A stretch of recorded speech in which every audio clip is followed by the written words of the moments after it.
박희락 교수입니다.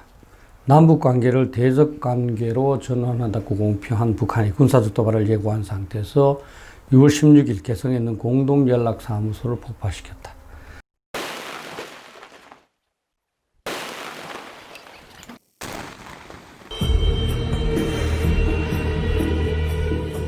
(6.15) 공동선언 다음 날 남북 관계는 폭파되었다. 당연히 2018년 4월 27일에 판문점 공동선언도 폭파되었다.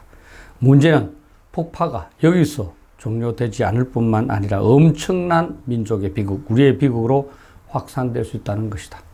북한은 핵무기를 갖고 있고 그것을 사용하는데 크게 주저하지 않을 것이기 때문이다.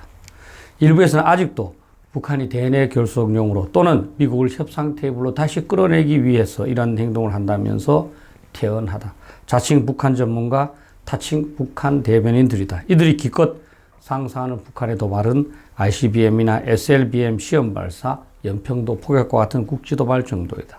그러나 필자의 생각은 그보다 훨씬 심각한 도발을 북한이 계획하고 있다는 것이다.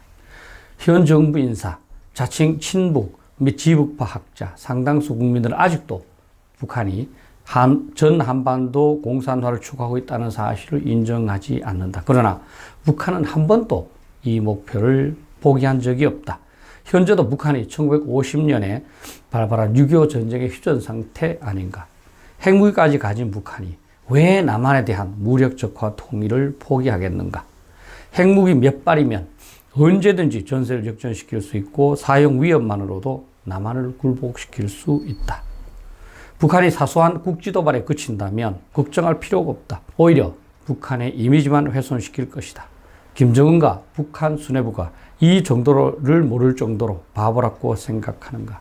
최소한 35개 이상의 수소폭탄을 보유하고 있고 엄청난 국제 제재로 회생에 다른 방법이 없으며 남한은 제대로 대비하지 않은 채 공격해 주십시오 하는데 북한이 작은 도발에 그칠 것 같은가. 북한은 남한에 대한 결정적인 공격, 즉 이 기회에 남한을 정복해서 전 한반도 공산화를 달성하고자 할 가능성이 높다. 첫째, 현 상황에서 북한이 감행할 가능성이 가장 높은 각본은 핵무기를 사용할 수도 있다고 위협하면서 수도 서울에 대한 제한적인 공격을 감행하는 것이다. 서울은 휴전선으로부터 40km밖에 이격되지 않을 뿐만 아니라 최근 다양한 자동차 전용 도로가 남북으로 발달되어 있어서 북한이 마음을 먹을 경우 밤사이에 점령할 수 있다. 정치, 경제, 사회의 중심지인 서울만 점령할 경우 남한을 통합하는 것은 시간 문제일 뿐이라고 생각할 수 있다. 더군다나 남북한 군사 합의로 인하여 한국군은 최근 북한에 대한 감시 태세를 크게 완화시켰고 훈련도 등한시해왔다. 북한의 기습적 도발을 제대로 파악하지 못하거나 알았다고 하더라도 효과적으로 대응하기 어려울 가능성이 높다.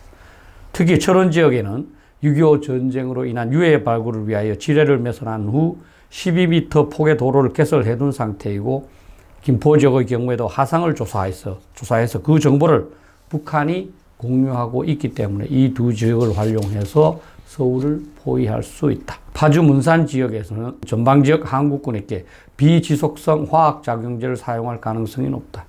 북한은 다양한 특수전 부대들을 서울의 도처에 침투시켜 국도의 혼란을 조장할 것이고 사이버전 역량을 최대한 활용하여 한국의 기간산업 및 행정망을 마비시킬 것이다. 특히 수도권은 수많은 아파트 건축으로 도시화됐기 때문에 북한군이 그 속으로 진입할 경우 공군 작전은 불가능해지고 축차적인 방어나 예비대 투입도 어려워진다. 북한이 서울을 점령하는 데 성공하면 모든 군사적 활동을 중지시키면서 협상을 요청할 가능성이 높다.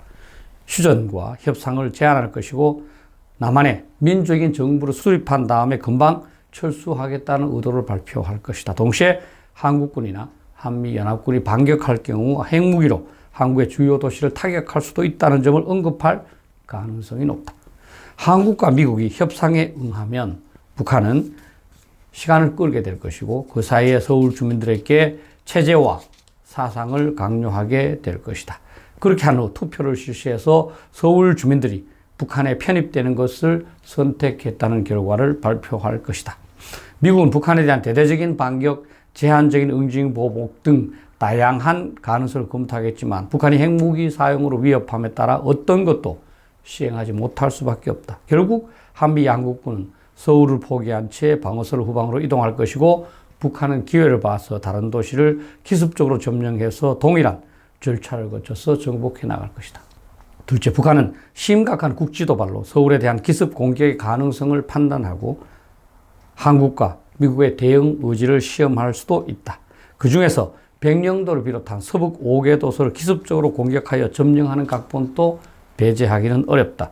북한은 백령도로부터 30분 거리에 있는 고안포에 대규모 상륙정들을 보유하고 있고 악천 후에 서북 도서가 공격을 받을 경우 한국이 이에 지원 세력을 급파하는 것은 쉽지 않기 때문이다.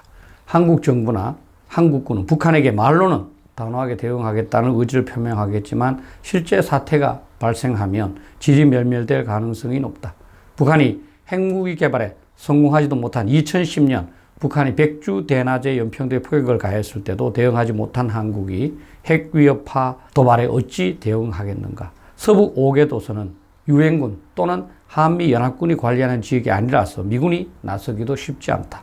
한국이 적극적으로 대응하더라도 북한이 핵무기를 사용하겠다고 위협할 경우 한국은 움츠러들 수밖에 없다. 이제 우리 모두는 현 상황을 매우 심각하게 인식해야 한다. 북한은 안일하게 판단할 것이 아니라 한 단계 또는 두 단계 더욱 심각한 도발을 계획하고 있다고 생각하고 대비해야 한다. 그렇지 않을 경우 번번이 기습을 당하고 말 것이다. 북한이 대북 전단 살포를 문제 삼았을 때 그것만 중단해주면 될 것으로 생각했지만 북한은 그보다 몇 단계 더 앞서서 공동 연락사무소를 폭파하고 군사적 도발을 예고하였다. 또한 우리는 북한의 의도와 계획을 전혀 모른다는 점을 인정해야 한다. 적을 모른다면 최악의 상황까지 대비해야 하는 것 아닌가. 감사합니다.